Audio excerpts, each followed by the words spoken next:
So Psalm 100, as you heard Ruth read already, is just 5 short verses. It says, "Shout for joy to the Lord, all the earth. Worship the Lord with gladness. Come before him with joyful songs.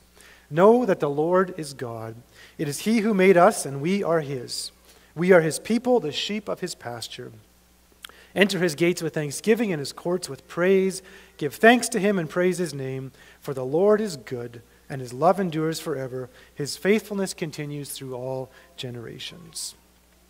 So if you're familiar with the Psalms, you know there's a wide variety of these Psalms. Some are lament and mourning, and some are crying out to God, and some are confessing, and some are just praising God.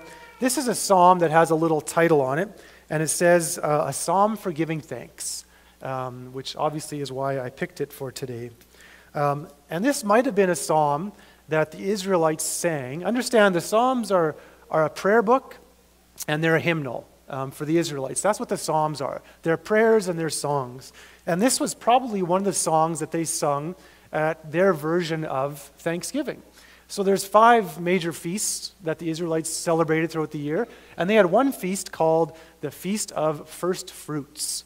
So that was at the beginning of your harvest. So when you started your harvest, you brought in a sheaf of grain, and you brought it to the temple as an offering, and there was a feast that went along with that. And so it's sort of a harvest time song.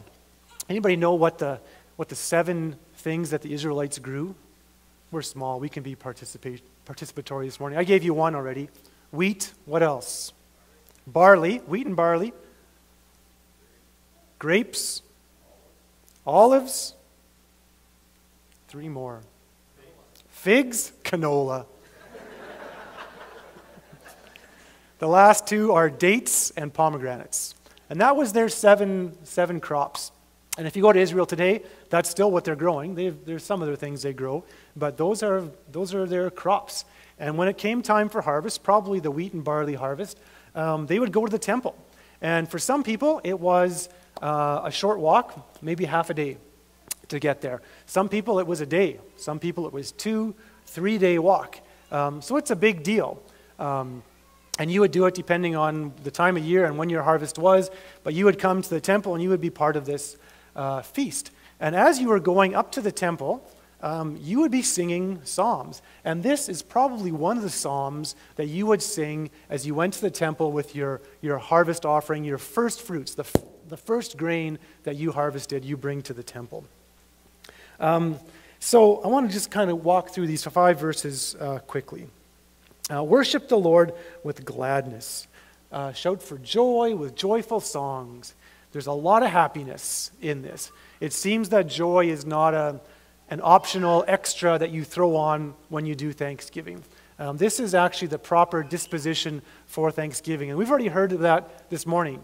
People have said, we're choosing to be thankful. We're choosing to be joyful, even though some of our circumstances are tough. And for the Israelites, some years it was easy. The rains came at the right time, and the wheat grew and ripened just perfectly, and they didn't have locusts or whatever to eat it. The olives were big and juicy, and they got lots of olive oil from it. Some years it was a good year, and they came in with joyful hearts, and they were just thankful to God for this good Thanksgiving. And some years it was hard, right? The rains didn't come at the right time, or the canola was sprouting, or their combines got stuck in the field, or it snowed way earlier than it should have. And they come to Thanksgiving, and they still sing this same psalm about joy and gladness. And so for them, some years it had to be a choice. It had to be a conscious decision saying, I will be thankful, I will be joyful in this time. So there has to be a reason why, if you are joyful and happy, like we are this morning, and your circumstances are not so joyful and happy, whether you're a farmer or not, we understand there's lots of stuff going on in our life. If you're joyful but your circumstances are bad, there's only 2 explanations for why you are the way you are. One, you're crazy. Your brain is not working, you're out of touch with reality, bad things are happening, you should be sad. So maybe you're crazy, probably not. The second option is you're basing your joy on something else. Something deeper, something bigger, maybe something unseen is what caused you to be joyful, even though your circumstances don't lend you to being joyful. So there's a bit of an unseen realm where you're joyful, you're worshiping with gladness, even though maybe it's not the most natural thing to do. And this psalm gives us 3 reasons why. 3 reasons why you might be joyful, even when times might not be the easiest. Number 1, this is in verse 3, Yahweh is God. So know that in the Old Testament, when you see Lord with all capital letters like that, that means Yahweh. That's God's name, right? When Moses asked God, what's your name? He said, I am who I am. That's Yahweh. And so know that Yahweh is God. There were lots of gods in the Israelite world, just like there's lots of gods today. The scripture talks openly. There's lots of small g gods out there. And for the Israelites, there was Baal. He was the god of lightning and of rain. There was Ra, an Egyptian. He was the god of sun. There was Molech, the god of the Ammonites, who required child sacrifice. There was all these different gods out there.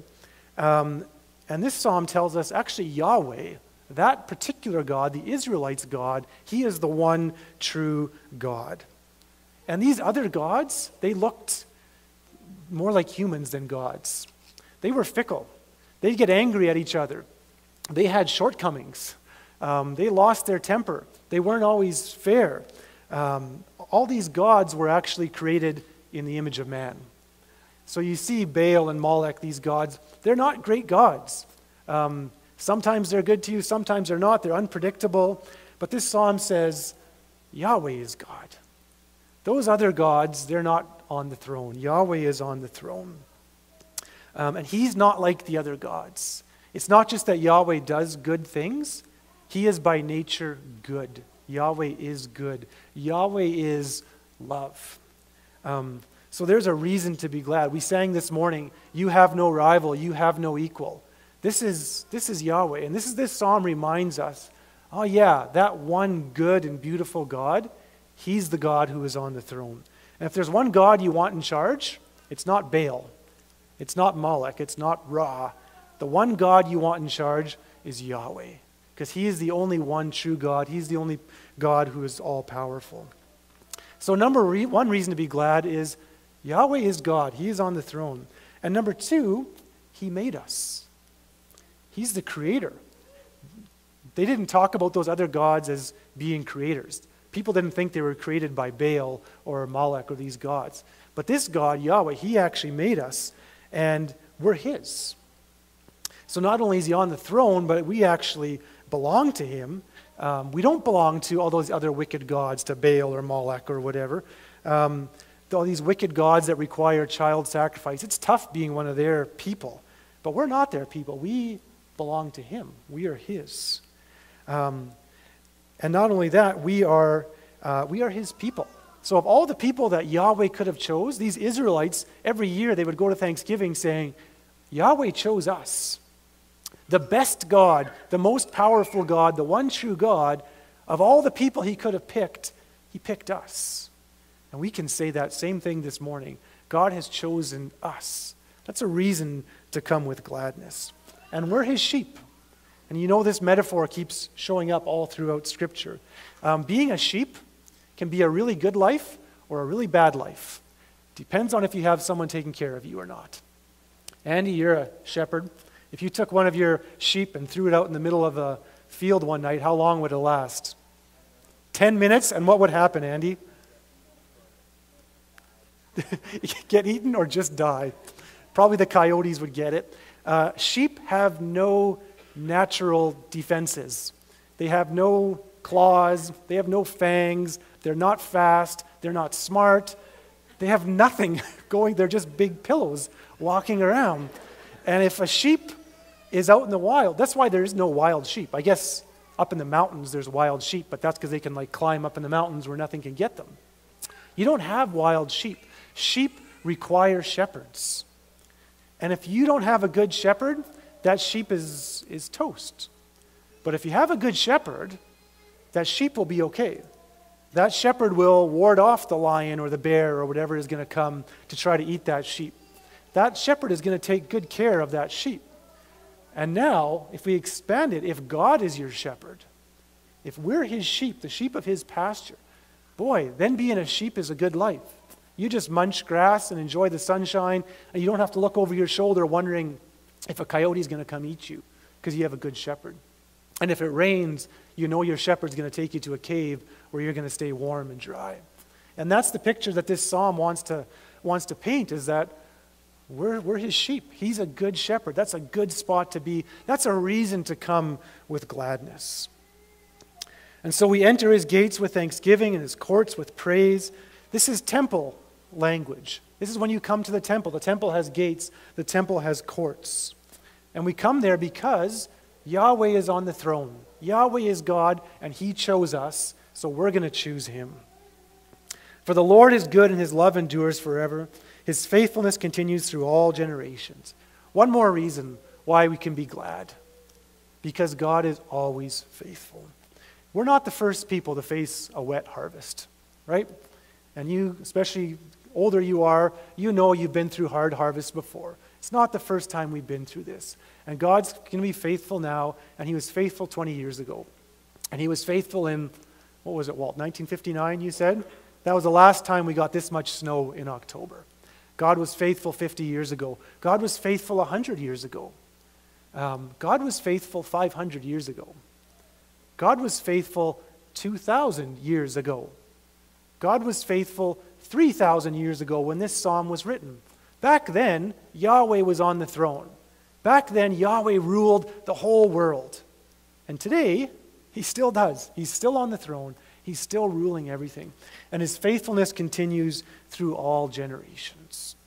So we have no reason to believe that God will be any less faithful to us than he's ever been to any generation before. And that's why we shout for joy. That's why we worship with gladness. That's why we sing these joyful songs. You know, nobody else is doing this Sunday morning. Nobody else right now is singing joyful songs. It's just us. It's just these Christians and those ones down the road and those ones down the road.